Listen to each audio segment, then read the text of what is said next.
میرے خیال سے یہ جو فیصلہ ہے اس سے جو ہے ملک میں جو ہے وہ مطلب کوئی اچھے اس پہ اثرات نہیں ہوں گے. میرے خیال میں تو بہت اچھا ہے آج کل کے حساب سے. شریعت کے مطابق تو بالکل ہی کنڈیم میں کرتا ہوں، اس کو میں نہیں مانتا نا. اسلام میں تو اجازت ہے، آپ 3 شادیاں کر سکتے ہیں، 4 شادیاں کر سکتے ہیں اگر آپ افورڈ کر سکتے ہیں. السلام علیکم ناظرین، آپ دیکھ رہے ہیں اردو پوائنٹ اور میں ہوں آپ کا میزبان عمر جنجوعہ. اس وقت موجود ہوں میں اسلام آباد کے ایک پارک میں. ناظرین، آج سے کچھ دن پہلے اسلام آباد ہائی کورٹ نے ایک فیصلہ سنایا. وہ اس فیصلے کے بعد مردوں میں خصوصاً غم و غصہ کی ایک لہر دوڑ گئی. وہ فیصلہ یہ تھا کہ مرد اگر دوسری شادی کرے گا اپنی پہلی بیوی سے اجازت لے کر بھی تو اس کو سزا ہوگی. تفصیل کچھ یوں ہے کہ پہلی بیوی کی اجازت کے ساتھ ساتھ مصلحتی کونسل کی اجازت لینا ضروری ہے. اگر مرد ایسا نہیں کرے گا تو اس کو سزا ہوگی. اس حوالے سے یہاں آئے ہوئے کچھ لوگوں سے ہم بات کریں گے اور جانیں گے اس حوالے سے ان کے کیا تاثرات ہیں. آئیے چلتے ہیں. جی ہمیں یہ بتائیے گا جو اسلام آباد ہائی کورٹ کا دوسری شادی کے حوالے سے فیصلہ، اس بارے میں آپ کے کیا تاثرات ہیں؟ جی یہ ہے کہ اسلام میں تو اجازت ہے، آپ 3 شادیاں کر سکتے ہیں، 4 شادیاں کر سکتے ہیں اگر آپ افورڈ کر سکتے ہیں کہ 2 شادیاں کریں یا 3 کریں. تو یہ ہائی کورٹ کا جو فیصلہ ہے میں اس سے متفق نہیں ہوں.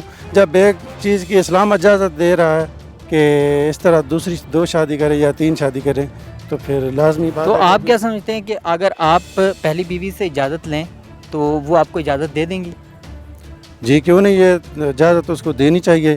جب اس کی ہر چیز جو ہے وہ اس کی میں برداشت کر رہا ہوں، اس کو دے رہا ہوں، چیڑا کپڑا روٹی وغیرہ، تو پھر اس میں کوئی مشکل نہیں. اچھا، آپ کی زندگی میں ایسا موقع ہے جی کہ آپ دوسری تیسری شادی کی طرف بڑھیں تو آپ کریں گے؟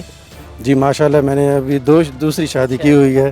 وہ اپنی پہلی بیگم کے جو وہ اس کی مرضی سے میں نے کی ہے. اس نے اجازت دیا کہ ٹھیک ہے بھائی آپ نے مجھے خوش رکھو، میری ہر چیز آپ پوری کر رہے ہیں تو لازمی بات آپ بے شک دوسری شادی کر رہے ہیں، اس میں کوئی مشکل نہیں. دیکھیں جی، ہمارے ملک میں بدقسمتی سے مطلب یہ کہا جاتا ہے کہ ہمارے تمام جو قوانین ہیں یا لا جو وہ شریعت کے اور اسلامی یعنی قوانین کے تابع ہیں. ہمارا جو آئین ہے یعنی جو 1973 کا کانسٹیٹیوشن ہے وہ بھی مطلب اس میں بھی یہی بات ہے کہ تمام قوانین جو ہیں وہ قرآن اور سنت کے یعنی تابع ہوں گے.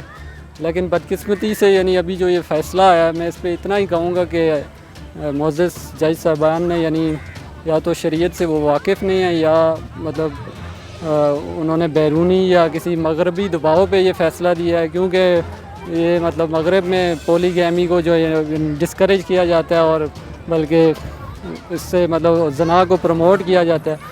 تو میرے خیال سے یہ جو فیصلہ ہے اس سے جو ہے ملک میں جو ہے وہ مطلب کوئی اچھے اس پہ اثرات نہیں ہوں گے. اور اس شریعت میں ایسی کوئی مطلب قید نہیں ہے کہ آپ یعنی پہلی بیوی سے یا کسی بھی مصالحتی کونسل یا کسی بھی اور کمیٹی سے یعنی دوسری شادی کے متعلق اجازت دیں. مطلب یہ جی شریعت کے مطابق تو بالکل ہی کنڈیم میں کرتا ہوں، اس کو میں نہیں مانتا نا. یہ پہلی بیوی سے اجازت لیں، اور میں نے لی ہے بلکہ جناب، اور انہوں نے کہا کرنی ہے کرو کر لو. میں نے کہا ٹھیک ہے. آپ نے کی دوسری شادی؟ نہیں، میں ارادہ ہے میں کروں گا، انشاءاللہ کروں گا. میں بڑا تنگ ہوا ہوں جی، میں کروں گا. لیکن یہ کہنا کہ جی کونسل سے پوچھو تو فلاں پوچھو، یہ سارا یا ایسے نئی من گھڑت سی چیز ہے، اس کا کوئی تعلق نہیں. اس کا ایک اور اگر اس کو ہم ایک اور نظر سے بھی دیکھیں تو کافی ایسا ہوتا ہے کہ لوگ مرد جو ہیں وہ شادی کر لیتے ہیں، لیکن وہ جو اسلام تو اس چیز کا بھی کہتا ہے جی جب تک آپ سنبھال نہیں سکتے، ان کو مینیج نہیں کر پاتے تو آپ نہ کریں. لیکن ایسے بھی کافی مثالیں ہمیں نظر آتی ہیں اگر آپ کورٹس میں جائیں تو. اس بارے میں آپ کا کیا؟ اس میں میرا یہ بالکل پکا یہ جو خیال ہے جی کہ وہ جو دوسری آئے گی نا، ہو سکتا ہے بڑا اچھا نصیب لے کے آئے، میرے بھی بھاگ جاگ جائیں اور وہ معاملہ بھی آگے چل جائے. تو باقی کوشش یہ کرنی چاہیے کہ اگر دوسری آپ لا رہے ہیں پہلی بھی رکھی ہوئی، دونوں کو برابر حقوق دیں. جی بھائی اس طرح ہے نا کہ ابھی ہمارا اسلام جب اجازت دے رہا ہے 4 شادیوں کی تو پھر تو مصلیت کمیٹی ہے یہ وہ چیز، یہ کوئی سمجھ اسلام سے اوپر تو کچھ بھی نہیں ہے نا. نہیں تو اگر آپ کو دوسری شادی کا موقع ملے تو کیا آپ کریں؟ دیکھیں جی میں اگر افورڈ کر سکتا ہوں وائی ناٹ، میں تو کروں گا. اور اسلام تو اس میں ایک اور بھی چیز ہے جو ہم اگر کورٹس میں جائیں تو یہ ہمیں طلاق کی شرح بھی بڑھتی ہوئی نظر آ رہی ہے. اس کا اگر ہم پس پردہ دیکھیں تو وہ یہی ہے کہ شوہر ہیں دوسری شادیاں کر لیتے ہیں، تیسری کر لیتے ہیں، ایک تو ان کے بچے جو ہیں وہ رل جاتے ہیں اور اس کے بعد جو ہے ان کے معاملات جو ہیں وہ گڑبڑ ہو جاتے ہیں اور نوبت طلاق تک آ جاتی ہے. اس پہ آپ کی کیا رائے ہے؟ نہیں یہ غلط بات ہے. شادی وہیں اسی موقع پہ کرنی چاہیے اگر آپ افورڈ کر سکتے ہیں. جو بھی شادی آپ نے کی ہے اسے آپ افورڈ کریں، اللہ کی طرف سے ہوئی ہے ٹھیک ہے. بقایا 4 شادیوں کے ہمارا اسلام اجازت دیتا ہے.